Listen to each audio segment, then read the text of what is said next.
2020년 12월 2일 큐티 말씀입니다. 역대상 18장 1절로 17절입니다. 그 후에 다윗이 블레셋 사람들을 쳐서 항복을 받고 블레셋 사람들의 손에서 가드와 그 동네를 빼앗고 또 모압을 치매 모압 사람이 다윗의 종이 되어 조공을 바치니라.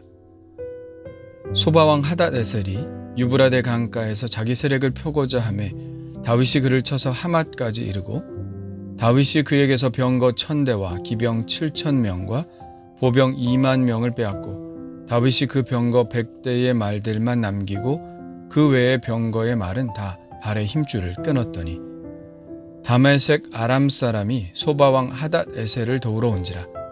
다윗이 아람 사람 22000명을 죽이고 다윗이 다메섹 아람의 수비대를 두매 아람 사람이 다윗의 종이 되어 조공을 바치니라. 다윗이 어디로 가든지 여호와께서 이기게 하시니라. 다윗이 하닷에셀의 신하들이 가진 금방패를 빼앗아 예루살렘으로 가져오고 또 하닷에셀의 성읍 디브핫과 군에서 심히 많은 놋을 빼앗았더니 솔로몬이 그것으로 놋대야와 기둥과 놋그릇들을 만들었더라. 하맛 왕 도우가 다윗이 소바왕 하닷에셀의 온 군대를 쳐서 무찔렀다 함을 듣고 그의 아들 하도람을 보내서 다윗 왕에게 문안하고 축복하게 하니 이는 하닷에셀이 벌써 도우와 맞서 여러 번 전쟁이 있던 터에 다윗이 하닷에셀을 쳐서 무찔렀음이라. 하도람이 금과 은과 놋의 여러 가지 그릇을 가져온지라. 다윗 왕이 그것도 여호와께 드리되 에돔과 모압과 암몬 자손과 블레셋 사람들과 아말렉 등 모든 이방 민족에게서 빼앗아온 은금과 함께하여 드리니라. 수루야의 아들 아비새가 소금 골짜기에서 에돔 사람 18,000명을 쳐 죽인지라. 다윗이 에돔의 수비대를 두매 에돔 사람이 다 다윗의 종이 되니라. 다윗이 어디로 가든지 여호와께서 이기게 하셨더라. 다윗이 온 이스라엘을 다스려 모든 백성에게 정의와 공의를 행할세. 수루야의 아들 요압은 군대 사령관이 되고 아힐롯의 아들 여호사밧은 행정장관이 되고 아히두베의 아들 사독과 아비아달의 아들 아비멜렉은 제사장이 되고 사워사는 서기관이 되고 여호야다의 아들 브나야는 그렛 사람과 블렛 사람을 다스리고 다윗의 아들들은 왕을 모시는 사람들의 우두머리가 되니라. 아멘. 오늘 말씀은 사무엘하 8장의 말씀과 대부분 일치합니다. 그러나 사무엘하 8장은 단순히 다윗의 승전 기록을 기술한 반면 오늘 말씀에는 다윗의 승전 기록보다 그 승전의 전리품들이 앞으로 지어질 성전 건축을 위해 준비되었다는 데에 초점을 두고 있습니다. 오늘 다윗이 정복한 주변국들이 어떤 나라인지 한번 볼까요? 1절에는 블레셋이 나옵니다. 이스라엘의 서쪽 지중해 해안가에 있는 나라죠. 2절에는 모압이 나옵니다. 모압은 이스라엘의 동쪽에 있는 나라입니다. 오늘 말씀에는 생략되었지만 사무엘하 8장에는 전쟁에서 잡힌 사람들의 키를 자로재어 2줄 길이가 되는 사람은 죽이고 1줄 길이가 되는 사람은 살려주었다고 쓰고 있습니다. 모압의 전투력을 약화시켜 대항하지 못하게 하기 위한 방식이었죠. 3절에는 소바왕 하닷에셀을 물리친 기록이 나옵니다. 소바는 아람의 다메섹과 하맛의 중간에 위치하고 있습니다. 이스라엘로부터 보면 북쪽이죠.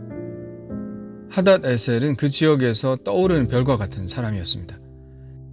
그는 야심이 있는 사람이어서 그 지역의 패권을 잡으려고 군사력을 키워나갔습니다. 그는 유브라데 강가에서 세력을 키우려고 하다가 다윗과의 전쟁에서 패배하고 역사의 뒤안길로 사라지죠. 그에게서 빼앗은 전리품들은 대단합니다. 병거 1000대와 기병 7000명과 보병 20000명입니다. 그는 병거 100대와 그 병거를 끌 수 있는 말들만 남겨놓고 나머지 말들의 힘줄은 끊어버리죠. 사람으로 말하면 아킬레스건인데 힘줄이 끊어진 말들은 절름거리며 걸을 수 있을 뿐 달리지는 못합니다. 전투에서 사용할 수 없는 것이죠. 5절에는 다메섹 아람 사람을 물리칩니다. 역시 북쪽입니다. 이 전쟁에서 아람 사람 22000명을 죽이고 다메섹의 아람의 수비대를 설치합니다. 이 두 전쟁에서 얻은 전리품들을 7절과 8절에 소개하고 있는데요. 다윗이 하닷에셀의 신하들이 가진 금방패를 빼앗아 예루살렘으로 가져오고 또 하닷 에셀의 성읍 디브핫과 군에서 심히 많은 놋을 빼앗았더니. 디브핫과 군은 지금의 레바논에 위치하고 있는데요. 이곳에서는 고대의 구리세공을 한 흔적들이 지금도 남아 있습니다. 다윗의 시대는 청동기 시대를 벗어난 지 얼마 되지 않은 시대였기 때문에 구리는 여전히 수요가 많았고 녹이 잘 슬지 않아 건축물에도 많이 사용되었습니다. 솔로몬은 이 놋들로 성전 건축에 요긴하게 사용했다고 쓰고 있습니다. 솔로몬이 그것으로 놋대야와 기둥과 놋그릇을 만들었죠. 사실 이 부분은 사무엘하 8장에는 나오지 않습니다. 역대기사가는 이 해설을 첨가하므로 다윗이 승전하여 빼앗은 전리품들이 하나님의 성전에 사용되도록 구별되었다는 것을 분명히 하고 있는 것이죠. 전쟁으로 거둔 전리품이 아닌 경우도 있었습니다. 9절부터 보면 하맛 왕 도우가 다윗이 소바 왕 하닷 에셀의 온 군대를 쳐서 무찔렀다 함을 듣고 그의 아들 하도람을 보내서 금과 은과 놋의 여러 가지 그릇들을 가져왔습니다. 하맛 왕 도우는 소바 왕 하닷 에셀과 경쟁 관계였는데 다윗이 하닷 에셀을 물리쳐 주었으니 감사의 표시로 가져온 것입니다. 다윗은 그것도 하나님께 봉헌했습니다. 그리고 이스라엘의 동쪽에 있는 나라들 에돔과 모압과 암몬 그리고 서쪽의 블레셋과 남쪽의 아말렉 등 그 나라들과 싸워서 얻은 전리품들도 모두 함께 하나님께 드렸습니다. 다윗은 17장에서 하나님께 받은 약속을 붙들고 기도하는 모습을 보여주고 있죠. 하나님의 약속을 믿고 그 약속이 이루어지도록 기도한 것이죠. 하나님은 우리에게 소망의 약속을 주시기 때문에 그 소망을 붙들고 기도로 이루어 가야 합니다. 다윗은 그렇게 약속을 붙들고 기도할 뿐만 아니라 그 약속이 이루어질 때를 대비해서 자기가 할 수 있는 최선의 것을 또 준비합니다.